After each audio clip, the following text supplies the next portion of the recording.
Good morning, class third. So today we are going to start your second chapter of English literature, that is the story of the aeroplane. Okay. So before moving into this chapter, first we will look at these pictures and will recognize what are they. In first picture you can see there is a kite. In the second picture you can see there is a helicopter. In the second picture there is an aeroplane. In the fourth picture there is rocket, and the last is glider. Okay. Now we look at the introduction of this chapter. Once we never dreamt of flying in the air like a bird. मतलब हमने कभी ऐसा सोचा नहीं था कि हम आसमान में बर्ड की तरह उड़ पाएंगे, but today it is a reality. पर आज ये बात सच हो गई है. We can fly to any part of the world in no time. यानी हम दुनिया में कहीं भी जा सकते हैं उड़कर. The following story tells you how the Wright brothers invented the first aeroplane and made our dream a reality. और इस चैप्टर में हम पढ़ेंगे कि किस प्रकार राइट ब्रदर्स ने फर्स्ट एरोप्लेन को इन्वेंट किया था. Wilbur Wright and Orville Wright created history when they invented the first aeroplane. यानी Wilbur Wright and Orville Wright दो भाई थे जिन्होंने हिस्ट्री क्रिएट कर दी थी पहली बार एरोप्लेन को इन्वेंट करके. They designed a small glider as their first. यानी कि सबसे पहले उन्होंने एक छोटा सा ग्लाइडर बनाया था, जैसे कि आप इसमें देख सकते हैं.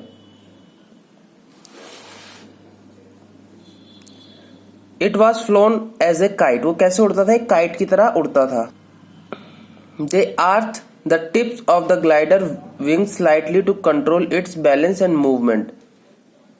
यानी उसके जो ग्लाइडर के जो विंग्स थे, यानी कि जो पंख थे, उनको कंट्रोल करने के लिए उन्होंने एक आर्क उसमें बना रखा था टिप पर, जिससे वो उसको कंट्रोल कर सकें. To get a better idea, the Wright brothers spent hours observing birds in flight. यानी कि एरोप्लेन को ढंग से समझने के लिए ये राइट ब्रदर्स ने क्या किया कि वो काफी देर तक बर्ड्स को ऑब्जर्व करते रहे, देखते रहे बर्ड्स को कि ये बर्ड्स उड़ती कैसे हैं. They noticed that birds soared up in winds and the curved surface of their wings helped them move up. उन्होंने देखा कि जो बर्ड्स हैं वो पहले क्या करती हैं, जो हवा में पहले ऊपर तक जाती हैं और फिर अपने पंखों का इस्तेमाल करती हैं. उनके पंख कैसे होते हैं? कर्व्ड, थोड़े से घूमे हुए ऐसे. ठीक है, उनकी मदद से वो क्या करती हैं? हवा में उड़ पाती हैं. Birds change shape and flap their wings to turn control their speed. यानी कि अपनी स्पीड को कंट्रोल करने के लिए बर्ड्स क्या करती हैं? अपनी शेप चेंज करती हैं और अपने विंग्स को क्या करती हैं? फ्लैप करती हैं, यानी कि अपने पंखों को ऐसे लहराती हैं. The Wright brothers thought they could use this method and change the shape of the wings of the glider to fly it successfully. तो फिर इन्होंने क्या करा? राइट ब्रदर्स ने बोला कि हम अपने ग्लाइडर, जो कि ऐसा दिखता था, इस ग्लाइडर की शेप चेंज करेंगे और इसके हम जो विंग्स है उसको चिड़िया के विंग्स की तरह बनाएंगे जो कि फ्लैप हो पाए.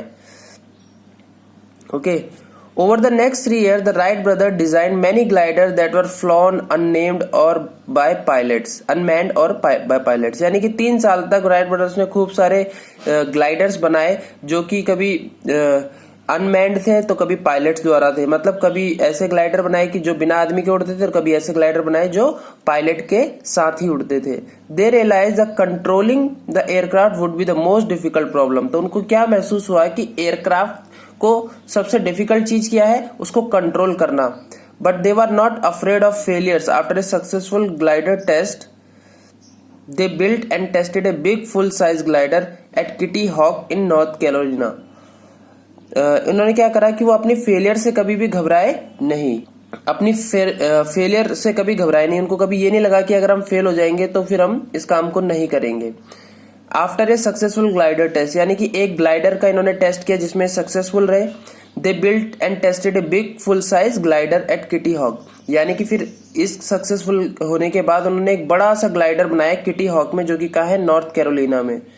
The place was suitable because of its wind. क्योंकि कैरोलिना में बहुत अच्छी हवाएं चलती है, इसीलिए उन्होंने इस जगह को चुना. Sandy soil hills and remote location. यानी कैसी जगह थी जहां पर मिट्टी कैसी थी? सैंडी सॉइल थी, हिल्स थे वहां पर, और रिमोट लोकेशन थी. रिमोट लोकेशन कहने का मतलब एक दूर दराज का इलाका था जहां आम लोग नहीं रहते थे. तो वहां इन्होंने एक बड़े साइज के ग्लाइडर का टेस्टिंग शुरू करी. In 1900 they were successful in flying a big 50-pound glider with a 70-foot wingspan at Kitty Hawk again.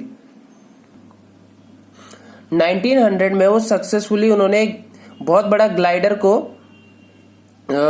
जिसके कि 17 फुट विंग स्पैन थे, यानी कि उसके जो विंग्स थे, जो पंखे थे ये वाले, वो कितने लंबे थे? 17 फीट लंबे थे।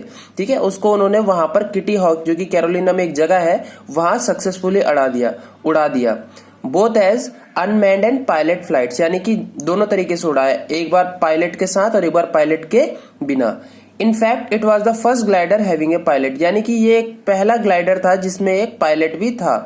दे decided to build a bigger and better glider, फिर उन्होंने क्या डिसाइड किया कि अब हम इससे भी बड़ा ग्लाइडर और अच्छा ग्लाइडर बनाएंगे।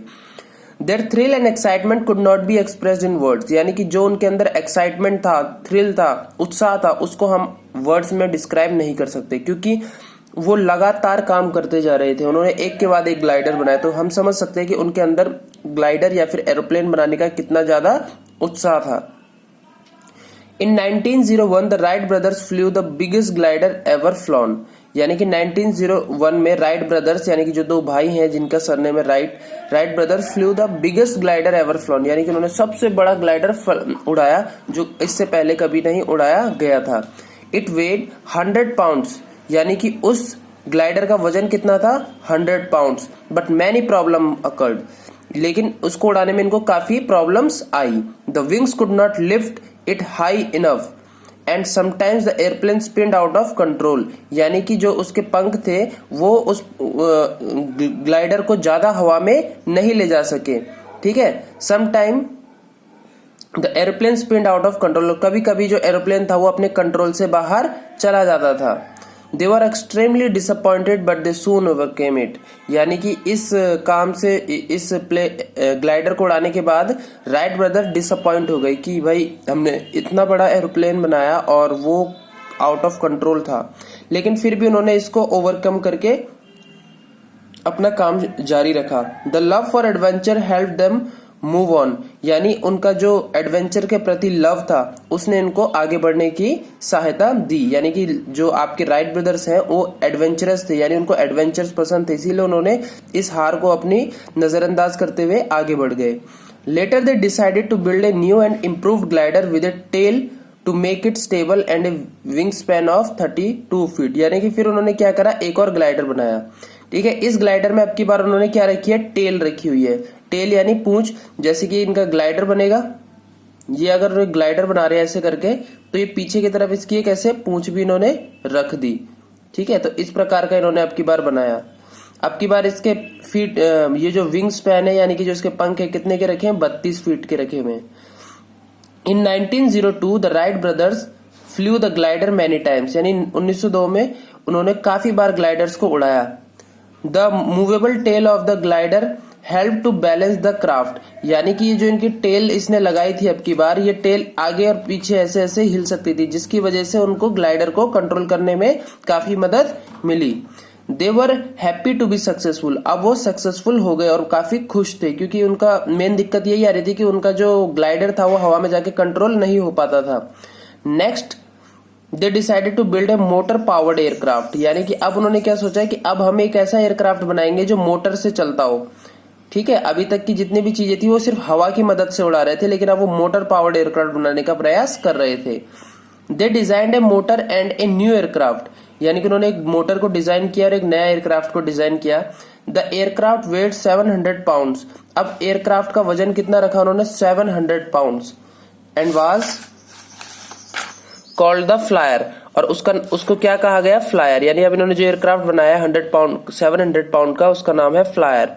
The brother build a down hill track to launch the flyer, यानी कि उस फ्लायर को लॉन्च करने के लिए उन्होंने एक डाउन हिल ट्रैक बनाया, यानी इस तरीके का एक ट्रैक बनाया।